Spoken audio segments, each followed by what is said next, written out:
Hello అండి, welcome back to my channel. ఈరోజు ఈ వీడియోలో ఇగోండి ఇప్పుడైతే హ్యాండ్స్కి కట్ వర్క్ అనేది ఈ విధంగా ఇచ్చారు కదండి. ఇలాగ ఇచ్చేటప్పుడు మనము ఏ విధంగా స్టిచ్ చేసుకుంటే కరెక్ట్గా వస్తుందని అయితే ఈ వీడియోలో చెప్తానండి. ఇదైతే పర్వాలేదు, కిందనైతే క్లాత్ ఇచ్చారు. కొన్నిటికైతే ఎడ్జ్కి ఇచ్చేస్తారు కదండి వర్క్ అనేది, అది కూడా చూపిస్తాను ఇందులోన ఎలా కుట్టాలనేది. సో ఇప్పుడైతే ముందుగా ఇగోండి లైనింగ్ అనేది మనం కట్ చేసుకుంటాం కదా హ్యాండ్ అయితే ఒక 1/2 ఇంచ్ ఎక్కువ పెట్టేసుకుంటాం కదండి. అది కరెక్ట్గా ఈ ఎడ్జ్కి చివర అంటే కట్ వర్క్ ఉంది కదండి, ఆ కట్ వర్క్కి కొంచెం ఒక 1/2 ఇంచ్ ఎక్కువ ఉంచేటట్టుగా కుట్టేసుకోవాలి. ఇప్పుడు వీడియోలో చూపిస్తున్నాను కదా, ఈ విధంగా 1/2 ఇంచ్ ఎక్కువ ఉంచేసుకొని ఇగోండి ఫస్ట్ ఇలా కుట్టండి. ఈ క్లాత్ అనేది తీసేయాలి. ఇగోండి క్లాత్ అనేది తీసేయాలండి. తర్వాత వచ్చేసి ఇలాగ వెనక వైపు తిప్పేసుకోండి. సో ఈ కుట్టిన హ్యాండ్ని వెనక వైపు ఇట్లా తిప్పేసి అప్పుడు ఇగోండి ఇప్పుడు వీడియోలో చూపిస్తున్నాను కదా, ఇలాగ ఇప్పుడు కట్ వర్క్ ఏ విధంగా వచ్చిందో అలాగే ఎడ్జ్ని కట్ వర్క్ మీద కుట్టుకోకూడదండి. ఆ కుట్టకుండా ఇగోండి చివరిని కొంచెం కుట్టేసుకొని రండి. క్లాత్ మీద కుట్టాలి, కట్ వర్క్ మీద అస్సలు కుట్టకూడదు. వర్క్ అనేది మళ్ళీ మనం ఉల్టా తీసేటప్పుడు ఇంకా లోపలికి వెళ్ళిపోద్ది అనమాట. అందుకోసము ఈ ప్లెయిన్ క్లాత్ మీద ఇలాగ కుట్టేసుకొని రండి. స్లోగా కుట్టండి, వచ్చేస్తుంది.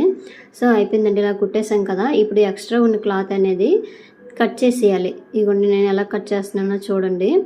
ఇగోండి ఇది చూసారా, ఈ కట్ వర్క్ వచ్చేటప్పుడు కొంచెం లోపలికి ఈ విధంగా కట్ చేసేస్తే మనకి షేప్ అనేది వస్తుందండి. ఈ మూలలో కొంచెం ఇలా తీయాలి, మరీ లోపలికైతే కట్ చేసేకండి, ఎందుకంటే ఇంకా కట్ అయిపోద్ది, వర్క్ కూడా పాడైపోద్ది. ఈ మూలలో వచ్చింది కదండి, ఇక్కడ చిన్న ఇట్లా కట్ చేసుకోండి. ఇప్పుడు కర్వ్ అనేది బాగా తిరుగుతుంది అనమాట. ఇప్పుడు చూడండి తీస్తాను కదా, నీట్గా ఇగో చూసారా ఏ విధంగా వచ్చిందో అలాగే కనిపించేస్తుంది అనమాట మనం ఇలా ఉల్టా తీసేసరికి. ఇగోండి చూసారా ఈ నీట్గా వచ్చేసింది కదా ఈ కట్ వర్క్ అనేది, ఇలాగ వచ్చేస్తుంది. అదే కొన్ని క్లాత్లకి అయితే ఎడ్జ్ని ఇచ్చేస్తారండి కట్ వర్క్ అనేది, చివరి క్లాత్ కూడా కొంచెం కూడా ఉండదు ప్లెయిన్ది. అలాంటిది కూడా ఎలా కుట్టుకోవాలనేది ఈ వీడియోలో చూపిస్తానండి. వీడియో చివరి వరకు చూడండి ఫ్రెండ్స్. వీడియో నచ్చితే లైక్ చేయండి.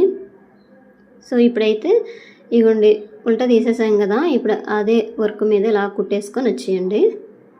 ఇగోండి మరి కార్నర్కి మనము కట్ చేసేసాం అనుకోండి, ఇంకా వర్క్ అనేది కట్ అయిపోద్ది. ఇప్పుడైతే చూసారు కదా ఫైనల్గా లుక్ అనేది ఇలా కనిపించింది.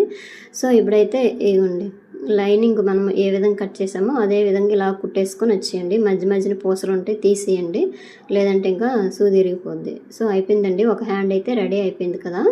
ఇంకో హ్యాండ్కి ఎలా కుట్టాలని చెప్తాను. ఇప్పుడు చూడండి, ఇదే ఎడ్జ్కి ఇచ్చేసారనుకోండి, ఇలా మడిపేసేయండి.